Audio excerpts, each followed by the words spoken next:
Wouldn't you love it if you could just add 1, 2, or 3 simple techniques to double your gains going forward? Well, that's what we're going to be discussing today. So I'm going to get right into it. The first technique, but although it's not really a technique, is going to be you really aren't pushing yourself hard enough. Now, this really goes down into the intensity model. This goes down into you need to be training harder. This gets thrown around into a cloud of subjectivity as to what it means to actually train harder, because everyone has a different definition of it. My definition of intense work is getting as close to failure as you freaking possibly can. And what that would mean in a set is your last rep is going to look to be about 5, 6, 7 seconds long, right? So barbell curling, going up, it's a fight. I mean, we're talking 1, 2, 3, 4, 5, 6, 7, and then slowly lowering. And that rep is a fight. You're not faking it. You're not just going through that motion. You're not just pansy-assing it. You really are trying hard. And you just don't see a lot of that anymore. I think there's a movement into not training as hard as you possibly can for some reason. You need to be going hard. Don't fear failure. Go for it. It's the one place we can be failures in. It's the gym. And I thrive at that. So who am I to be all high and mighty about this? There is a lot of times during a lot of my higher intensity workouts with heavier weights that I've completed it, and I've known in my heart of hearts that I couldn't really push harder. But in retrospect, I was like, man, I could have did so much more. And it always disappointed me that in my mind, I thought I couldn't do much more. And that's the kind of mindset we need to adopt, because we need to get back to hard, heavy training, getting close to or at failure, getting good, searing, burning pain in the muscle. Good pain, not bad pain. So going forward here, intensity is a fundamental. It is a fundamental of training, not a derivative, a fundamental. Now, in logic debates, a fundamental is something that can't really be budged. This cannot be disputed. You have to be training harder. That would be one of the first things I would recommend anyone to do if you're not seeing progress in the gym as of right now. And this is not even in the gym. This is like all the strand pulling people. This is powerlifting, calisthenics, sandbags. Train harder. Go to a point where you're uncomfortable. Not too far, but uncomfortable enough to see stress, to see your body do something it's not capable of. So what should happen is you train, that creates a hole, a deficit. While you recover, you're filling that hole back up. Okay? That's just recovery. That's putting back what was used up. Now what should happen is you should be resting long enough to increase. Your body will do this for you. Your body will add more to the recovery. It's going to adapt. That's what adapting is. Okay?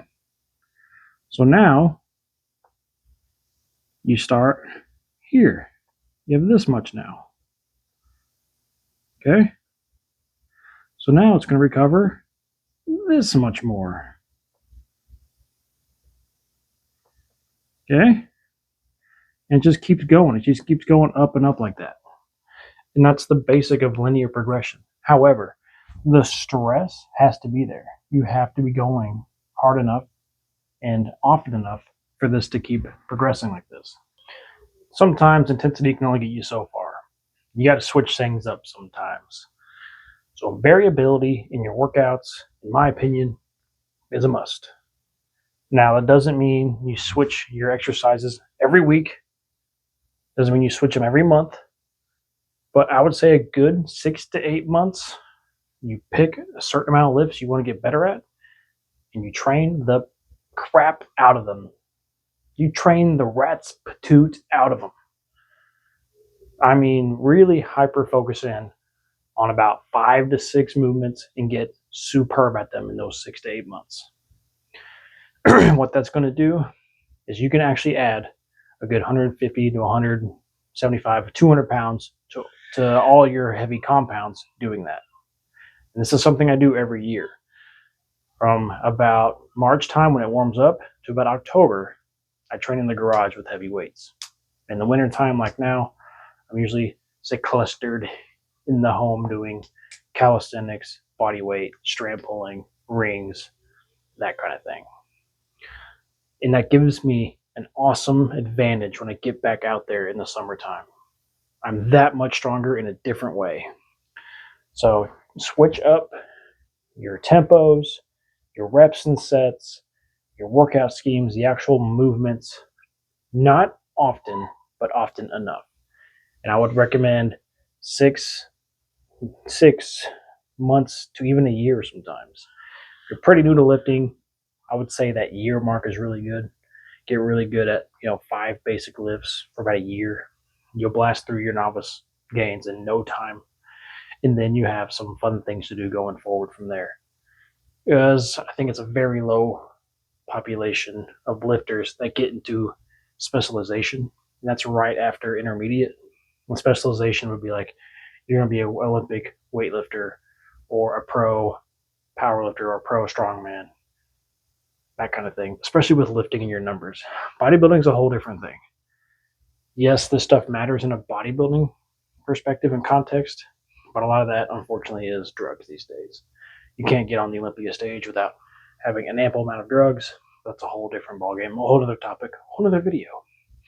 So variability matters a ton, in my opinion. Another really good technique you can do to double your gains in half the time. So what happens if you exhaust all the intensity factors you could do? You're doing like rest pause, you're doing forced reps, you're doing all these added intensity amplifiers and nothing's working.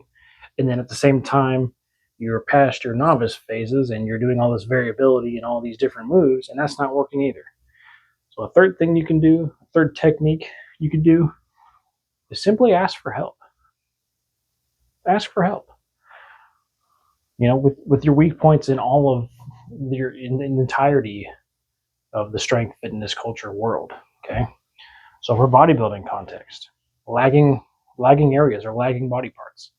So what I would do is I used to train at a bodybuilding gym that was like only 30 people could join it, but a pro bodybuilder worked there. And I remember one time I was training by myself with him in there. He was doing some gym work, and he asked if I could, or he could take pictures of me. So I had him run me through a few of the bodybuilding poses, and then just bluntly I asked him, dude, what do you see? What can I work on? Right? And he just straight up told me. If you're lucky enough to have those people around you, they will tell you. A pro bodybuilder would be happy to tell you what your lagging body part is. That's always been my experience. And we go down to powerlifting or a strength goal or a strength standard or a strength sport, right? They're going to tell you. My apologies, guys. I got vastly interrupted. I thought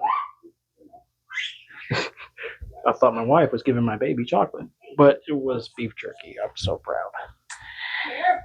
Okay. So on powerlifting and strength context, again, any pro powerlifter, any pro strongman, any of these people, they're going to be so happy to tell you what your weakest lift is. Now, fundamentally, in powerlifting, you probably know, okay? We all know you're going to bench less than your squat and deadlift. However, sometimes if your squat is through the roof of your deadlift at a certain stage, it's kind of weird. Usually your deadlift's higher than your squat. But usually when you get to the higher threshold of these people, their squat and deadlifts are pretty neck and neck. So most people, I would say, is working on their bench.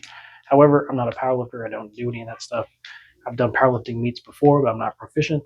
You would ask for help, okay? Now for odd lifts, this is where I shine.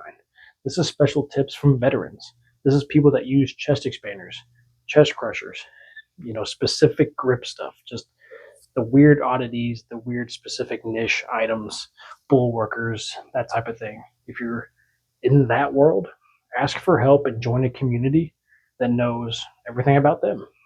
Highly recommend that. If you are a strand puller or follow me because you like chest expanders, go to Strand Pulling Powerhouse on Facebook. That is a endless resource of information on strand pulling, how to do it, tips, tricks. People ask questions all the time. You can learn a bunch of stuff. We talk about the products. It's awesome. And just for your recreational people, you still want to ask for help. What if you need help climbing a mountain? That's, I don't want to say it's recreational, but what if you're hiking and you just want better endurance? Or what if you do hill rucks, or if you're a sandbag person, or anything? Ask for help. That's such a good technique to double your gains. You're not alone in this. No one's alone in the lifting world. I got into lifting because it's a very individual based thing, but as it comes and turned out that you're not alone. If you're posting it, everyone's watching, supporting you. It's just such a good feeling to have like-minded individuals next to you, around you, while you're doing the same thing they're doing. Now, especially if someone has a little bit of a leg up or an advantage on you with these things, I'm telling you, they will tell you for free how to get better. Okay? If you get a hold of one of these guys and immediately they want to sell you a program, I would say that's a red flag, because I, in all of my comments, would tell you, if someone sent a message to me in my comments on YouTube, I would say I've replied to at least 99% of them. The good, the bad, the ugly, doesn't matter. I will reply to you. I will heart it, reply to you, get back to you. And I strictly don't care how much this channel grows. I'm going to do that until the end of it all. So ask like-minded individuals, ask for help. That's another technique you aren't doing that could double your gains in no time, because they know things. They know specifics, specific cues, how to do's. They probably post videos on how to do things. There's endless information out there on all of this stuff for free. You just got to ask. All right? And technically, you don't even have to ask a person. Ask your YouTube search channel. Just type in how to do something. Boom, you're asking for help. There's a ton of people online you can ask for help for free. So now, after all this info you've just learned, you're going to train harder, more intensely, more to failure. Your last rep is going to be near impossible. Awesome. Number 2, every 6 to 8 to 12 months, you're going to change something up. Something. Tempo, rep, set scheme, movements, different apparatuses. Do something different. And thirdly, you're going to ask for help when you need it. If you have a lagging body part, ask a pro bodybuilder what you need to work on. For a power lifter, ask what lifts you need to be better at. For all the odd lifts, there are specific people that know what they're doing that can help you. And for recreational people that just go to the gym because they want to stave off death, there are better ways to do that too. Do something cool this week and let me know about it. I'm signing out.